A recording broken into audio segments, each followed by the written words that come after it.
This is Focus with Jack Caudill.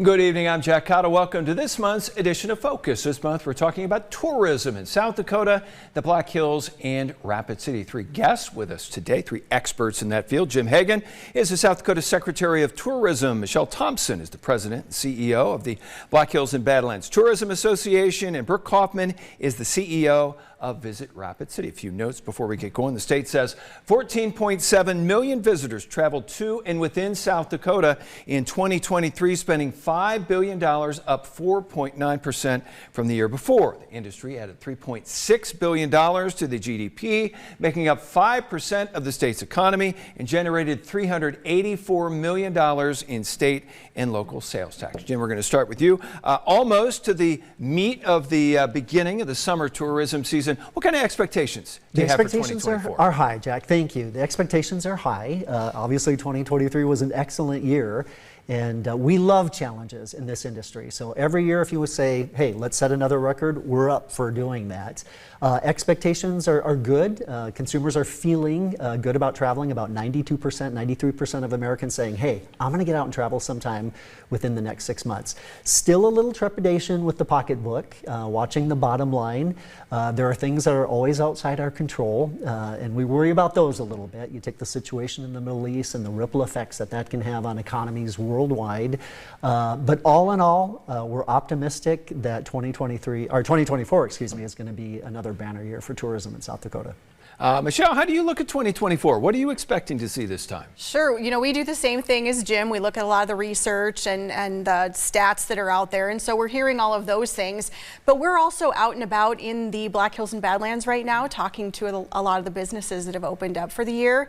And they're really, really optimistic about the summer. They're saying that reservations for the summer look really good. And people are booking for earlier trips than they had last year. So businesses throughout the industry are really excited about this summer. How about you, Brooke? How about Rapid City? What kind of expectations are there for the city for this year? So I think one of the neat things is I think they focused heavily on leisure, so I'll take it just a little bit of a different spin. So we just met one-on-one with many of our hotel partners in the last few weeks, and they're seeing really strong rebound in meeting and conventions still, which is awesome for this market. And then also we're watching group travel and tour buses come back really in full swing. So I feel like from all different segments that are available to us in tourism and the product that we have, we're just seeing really robust visitation in all segments, which is great. Excellent. Jim, what kind of trends are we seeing these days? How is what people want to do on vacations? What kind of trips are taking? How is that changing over time? You know, I think COVID was interesting, right? Because I do think the mindset of the American traveling public changed a little bit. I mean, there was often when people would respond to surveys saying, oh, I want to go to big cities and I want to go to the Disneylands of this world and I want this urban experience. Well, COVID changed, like I said, that mindset. People saying, well, geez, maybe the great outdoors aren't such a bad place after all. If I can get out to these beautiful state parks and national parks and trails and just get outside and enjoy God's creation, that trend is still occurring today. We're still seeing people when they say, what are the top 10 things that you want to do? What's popping up on that top 10 list? National parks, state parks, mountain vacations, exploring rural areas, rural experiences that really help visitors get into a local community or a state and say, hey, how do South Dakotans do this? What do they like to eat? What do they like to drink? So those are the trends that we're seeing, and there's a few others out there, but all in all, it's been fun, for at least from our perspective at the state level, to see some of those trends from the pandemic continue on even now into 2024. Michelle, what are you seeing in this area? You say you're out talking with the businesses here in the Black Hills. What kind of trends are they seeing over time? Outdoor recreation is definitely a huge trend that is sticking on in the Black Hills and Badlands region. People really want to experience what we have for hiking and biking and rock climbing and all of the amazing things that you can do out in the Black Hills. And sort of tied to that, sustainability or responsible travel is really a trend that we're hearing more about too. And both Travel South Dakota and Visit Rapid City have programs that they're working with for responsible travel. But people are wanting to come to the area and be responsible tourists. They want to be sustainable. They may be coming in the off season now because they know that that's a better time for less crowds. Lower prices, of course, is fantastic too, but it helps the communities be a lot more sustainable. So that's definitely something that we're seeing as well. How about Rapid City, Brook? What kind of trends we seeing here? And I think Jim and Michelle can speak to this too, because they've actually been in the market or in South Dakota longer. But what we're starting to really see is that expansion of our shoulder season. So like Michelle said, we're welcoming people earlier, and we're really pushing on that too with that youth sports segment and trying to drive some occupancy that is off peak for us. So we're feeling like compression is really starting to drive those shoulder seasons. And I don't know if that's a new trend, but it's something that we're actively trying to cultivate so that we can continue to grow that market. Yeah, Jack, if I could just make a comment on that too.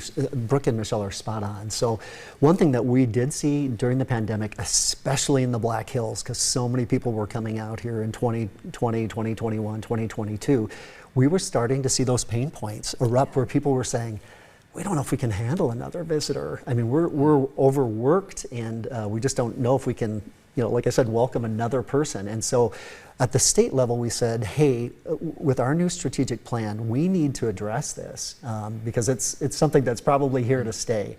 So we actually created a plan whereby to disperse those visitors more by season. Let's also get them here in the winter. Let's get them here in the spring. Let's get them here staying longer in the fall, and let's disperse them by region. Let's let them know, hey, the Black Hills are amazing, but we have 3 other regions in the state that you can also explore just to alleviate some of those pain points we were seeing out here. Is it a different group of people that you're seeing in the fall than you are in the summer? Is that changing over time as well? I would say what we're traditionally what it has been is it's been more retired couples. So couples who may not have children at home, they're retired, a little bit more discretionary income. They're wanting to see those national and state parks, museums, historic sites, those things. But more and more, one thing that has popped for us, and I'm sure you guys are seeing it too, is homeschooled families with homeschooled children really starting to show up in the fall as well. And so, yeah, and the goal is not only to get those retirees here in the fall, but to encourage those younger folks too, maybe a young couple who don't have any children in the home, to get out here in the fall and experience South Dakota instead of coming in the summer when it is so busy. Are you seeing that in the Black Hills? We are, and Travel South Dakota is doing a great job of trying to spread people around the state. And as Black Hills and Badlands Tourism, we're trying to do the exact same thing in the Black Hills and Badlands region. People are coming to the Black Hills and Badlands region because they know Mount Rushmore and Crazy Horse and Custer State Park and the Badlands.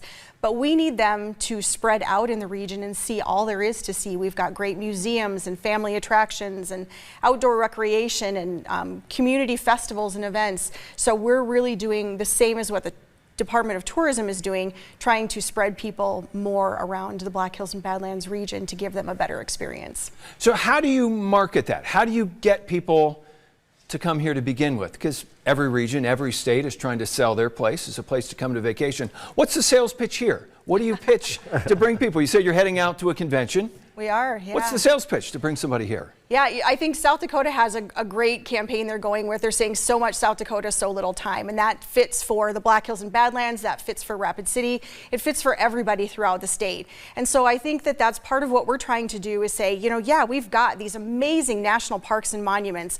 We've got this great Native American culture and Old West history, but there is so much more to see here, and let us tell you a little bit more about it. Now, Brook, you're marketing Rapid City specifically. Yep. What's the sales pitch to bring people to Rapid? So I think it's a lot of different things. It depends on the type of visitor. So I think it's meetings and conventions for us. Obviously, it's that youth sports space that we do a good job.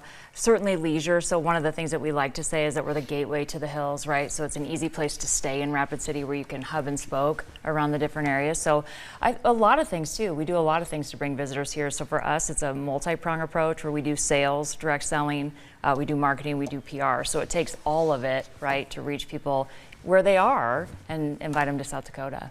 Now, Jim, you're marketing statewide with state tourism. What is the pitch for South Dakota? So Michelle hit it. So much South Dakota, so little time, right? And again, it doesn't matter east, west, north, south. We really do have a state that has so much to offer visitors to everybody else in this country and around the globe. Now, not a lot of states and destinations can claim that. They may say, well, we've got these little niches that may appeal to visitors, but there is so much here, whether it's, again, these outstanding attractions, these parks, national and state, cultural offerings. A couple new campaigns that we started just this past summer, Jack. One was a Native American campaign. to really hone in on those folks around the country and around the globe who are just so fascinated by our Native American culture. That campaign ran for 2 months and performed so beautifully. So we're running it again, new iteration this summer.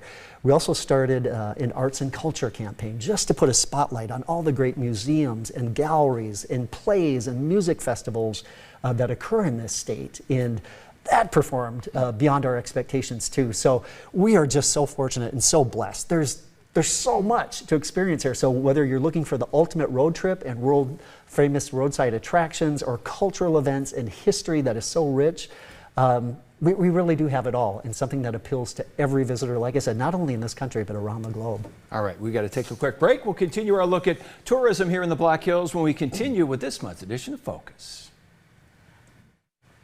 I'm Jack Caudill. Welcome back to this month's edition of Focus, talking about tourism in South Dakota, the Black Hills, and Rapid City. Michelle Thomsen is the president and CEO of the Black Hills and Badlands Tourism Association. Talking about where we're marketing and who are you marketing to? Where do you guys target people? Sure. I feel like we probably should have started with the state because we go from the state down to the region and to the communities, but we do a lot of cooperative marketing with the state of South Dakota. We also do campaigns on our own, and while we focus some on niches, we definitely focus on young couples with kids, so young families, young couples without kids, older couples without kids, and people that are coming for the outdoors area. We also focus regionally, so top markets for us would be marketing in places like Minnesota, Nebraska, Wisconsin, Iowa, North Dakota, because those tend to be really great draws for us. So that's a lot of what we're doing, is promoting to really hit those regions and those niches and get them to come into the Black Hills. And Jim Hagen is the South Dakota Secretary of Tourism. I know you guys do a ton of market research. Right. The people that come here for vacations, where are they coming from? Okay, great question. So mainly Michelle hit on some of our key markets. So it's those surrounding states. It can be Wyoming, it can be Nebraska, Iowa, Minnesota, Wisconsin. Historically, Minnesota has always been our #1 market. Probably 10 years ago, we added Kansas City. That has continued to perform really well for us. Probably 6, 7 years ago, we added Chicago because we saw that area starting to blow up for us. Website traffic, inquiries, we added Chicago. That has performed well for us. We added Dallas-Fort Worth about 2 or 3 years ago. That area was starting to blow up for us. And sometimes you see when there are direct flights coming into either Rapid City or Sioux Falls, that those areas start to pop up in our searches, or searches that are coming into TravelSouthDakota.com. So those would be our main markets. But again, Jack, we are seeing, just over the research the past couple months, we are seeing inquiries from Florida starting to pick up in a major way. We're seeing inquiries from Arizona, California, from the East Coast. So again, I hearken back to what I said earlier.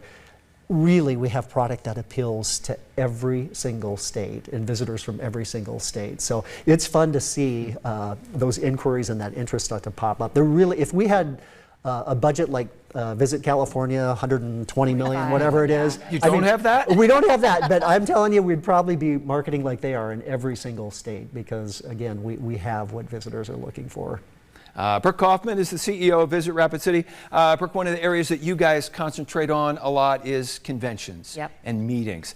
How big of a deal is that, and where do you market those kind of things? So great question, and one of the things I need to give props to Travel South Dakota, so they were able to do a grant program that launched last year that we've been able to take advantage of and really drive those meetings. So this year we're on par to do $11 million in economic impact in meetings alone, and how we do it is there's agencies that actually help us specialize in that segment. So they understand the planner, they understand what they're looking for, they help us bring it in-house and figure out how can we craft that message and reach the digital market that we're searching for. So it's one of many segments, but I think just similar to what Michelle said, you know, in the fall we really go after those couples that are retired, and then in the summer we really do heavy, you know, we were named Good Housekeeping as one of the family destinations this year, so we really target families leading into the summer. So I think we really do, I feel like we come back to this all the time, but we have a lot of product and we have a lot of different niches that are interested in it, which is great. Now looking at those conventions and meetings, how about facilities? How do we match up facility-wise with other places that you're competing with for those meetings? So I might take us in a different direction if that's okay. So I feel like meetings we're on par. I think there's meeting planners who are looking for a product maybe they're looking for a 4-star or a 5-star that we don't have in our market. But one of the things that we're really focused on is driving venues and facility improvements in the sports segment. So our city owns a lot of the facilities. A lot of them haven't had the investment that they've needed in a very long time. So we feel like if we can get some money to invest in our facilities to bring them up to tourism ready, again, it's another way that we can invite a segment here. Now you're talking about sports. You guys started the Sports Commission with D'Amico Rodriguez not long ago. Yeah. What's the goal of that and how's that working out so far? So good. I think the community is very excited about the effort. He's done a really good job. So right now our goal is one national event every year, which he's on track for. But a huge effort for us that we maybe didn't realize would float to the top so quickly is trying to raise those funds to get those facility investments and improvements. So it's new events, it's event recruitment, it's taking care of the events that we have, it's facility maintenance, improvement, name it, right? So sports has been underserved in our market for a really long time. Huge opportunity. Now the state says the figures show that more than 57,000 jobs are supported by the tourism industry. A lot of businesses around the country, around here, having trouble finding enough people to work. Is that an issue with the tourism industry as well these days? Yeah, absolutely. So in the Black Hills and Badlands region, we're just shy of 21,000 jobs supported for the tourism industry. And so seasonally, it does get difficult to hire for those positions because we do have such low unemployment. We do rely heavily on international workers coming in and filling some of those positions. We get teachers that will work in the summers and college students and such, but it is definitely a struggle to try and get people to fill all of the summer seasonal jobs that we have. What's the situation with the HB1 visas now? Yeah, you know, we're always trying to work on that and get the cap raised. Jim knows this. Help. Yeah, anybody who wants to help would love to have that cap raised, because if we could get more international workers coming in, it would definitely help our local businesses. What is the status statewide? Is there anything the state can do with that, or is that? You know, it's usually we're in Washington every spring talking to our congressional delegation, and Senator Thune and Senator Rounds have really been on this H-2B issue for years. And one thing that I need to stress is with those H-2B workers, they are fully vetted before they're even, as they come through that program. So we don't have to worry about bad actors slipping through, because that's always a concern. So as Michelle said, it's just getting Homeland Security to raise that cap so more workers can get here. Because, you know, the labor issue, even before COVID, was an issue for, you know, decades. We're always needing workers, and it's just, you know, it's gotten exponentially more difficult over the last number of years. But we're just going to keep plugging away, and the congressional delegation has been great, but there's only so much they can do too to push an administration to make some of these administrative decisions, maybe some statutory changes, but a lot of them are just administrative decisions that could be made to raise that cap. Now, talking about international workers, how about international visitors? Where are they coming from, and what appeals to them about this area? Yeah, so historically we have focused, and Michelle has been a huge part of this, Brook has too. Our main markets have been the United Kingdom, Germany, France, Italy. We added Australia, New Zealand probably close to 10 years ago. We've been in China, we've been in Japan, but those European countries and the Nordic countries have really been our main focus. So the struggle, of course, during COVID was a lot of those international visitors, as we know, had to stay home. I think we're probably about 73% recovered in terms of international visitation back to the United States, and we're seeing that in South Dakota too. It's a little bit of a bigger challenge for us too, because we don't have a main gateway airport that they can fly right into. They're coming through Denver and Salt Lake City and Chicago and Minneapolis and Dallas. But we're working hard to get those international visitors back. And one thing I can say is I was so proud of this industry during COVID, because Jack, so many states and so many cities went completely black. They didn't even communicate with international group tour operators and media. And our teams in this state said, no way. I mean, we're going to stay in touch. We're going to send them emails and videos and tell them, hey, when we're recovered, we cannot wait for you to get back to South Dakota. So I know Michelle just returned from a conference in Casper, Wyoming with international group tour operators. It sounds like there was tons of interest. I mean, interest as high as it's ever been. We're heading to Los Angeles in a few days for our nation's largest travel trade show. There will be about 6,000 to 7,000 folks from around the globe. Usually, Jack, we have about 120 appointments over 3 days. We have 163 appointments with international group tour operators. We're allowed 168 appointments. Those 5 are going to fill up here. So the interest in this state is high, but that's because of the work these folks are doing and our partners across the state, just working hard to make sure those international visitors know we're here, know that when they get to South Dakota, they're going to have an amazing experience, unlike any other state in the country. All right, we've got to take another break. We'll continue our look at tourism in South Dakota, the Black Hills, and Rapid City when we continue with this month's edition of Focus. I'm Jack Caudill. Welcome back to this month's edition of Focus, talking about tourism here in the area. Brook Kaufman is the CEO of Visit Rapid City. The whole world is changing. The way we interact is changing all the time. I see on your website there's a call out for social media influencers. Yeah. How do they fit into all of this anymore? So PR strategy, right? So typically in the years past, people would pitch journalists to come to your destination and write stories so people could read about your destination in addition to seeing advertising. So now what we have is a group of people who have built their own audience for their following. So it could be a couple thousand, could be a couple 100,000. You invite them to your destination to experience the different things. They might bring their family, they might bring a good friend, and just tell the story of your destination to their audience. So it's just a different way to tell the story and get people to experience and maybe be open to the idea of, hey, I'm going to try somewhere new for a vacation. And Michelle, you said you guys had some new things that you're kind of trying as well these days?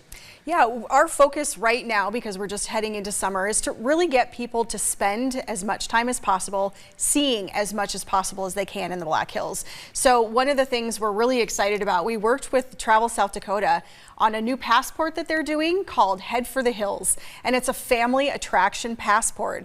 And so it sounds like downloads on it have been very good. People are really excited to come out and try and check off all of those family attractions on that passport. So that'll be a great way to spread people around the hills. And another thing that we actually started with the help of Brook, having been from Wyoming, is we created a sticker trail. And so almost all of the communities throughout the Black Hills and Badlands region now have a free sticker that they'll be giving away to visitors. And visitors, everybody, love stickers. So they will go to all of these destinations to find the free sticker and be able to put them on their water bottle or wherever they're putting them. So we're really excited about that. A couple of opportunities for us to really spread people around the Black Hills and Badlands region. And Jim Hagen is the South Dakota Secretary of Tourism. What does the future look like? Where is this all going? I think the future is very bright, Jack. You look at the economic impact that this industry is having on the state, and if tourism didn't exist here, boy, would we look different economically. So we're just going to keep being aggressive, telling that South Dakota story, strategically adding new markets as it makes sense, finding new audiences, audiences of all shapes and sizes and colors and ethnicities. We want them all to come to South Dakota. And so we've got aggressive partners. And as we were talking about earlier off camera, we have such a united industry, Jack. I mean, from north, south, east, west, this is the most united tourism industry in the country, hands down. We hear it all the time. And everybody is just working with one another to promote each other's regions, cities. It doesn't matter what it is. We just want these visitors to come here, have an amazing time, of course, spend their money, generate those tax dollars, but go home and say, you know what? The best vacation I ever took was to South Dakota. And we were in Los Angeles in February at a travel show. And Jack, I can't even tell you the number of folks who walked by our booth. They may have not have stopped, but they said, South Dakota, best vacation I've ever taken in my life. We hear that time and time and again. So if we can just get them here, it's going to be life transforming. What do they like so much? You said this is the best time. Did they tell you why? Yeah, they love our authenticity. They love our experiences. I think one thing that we were talking about too is you can actually come to this state and truly experience it. I mean, yes, we've got these great attractions and everything else, but you can come here and immerse yourself in our culture, whether that be music, Native American culture, Old West, pioneer history, experience, all these great roadside attractions like we talked about. It's just, I had a journalist a couple years ago from New York, kind of jaded, wrote for the New York Times and other publications, came here for 5 days, Jack, left with tears in his eyes. He said, Jim, I can't even tell you what it was. It was the people, but this has been life-changing for me. All right, we are going to have to end on that story. We are out of time. Jim Hagen, thank you very much. Michelle Thomsen, Brook Kaufman, thank you for joining us for this month's edition of Focus. Hope to see you again the first Sunday night of next month. Good night.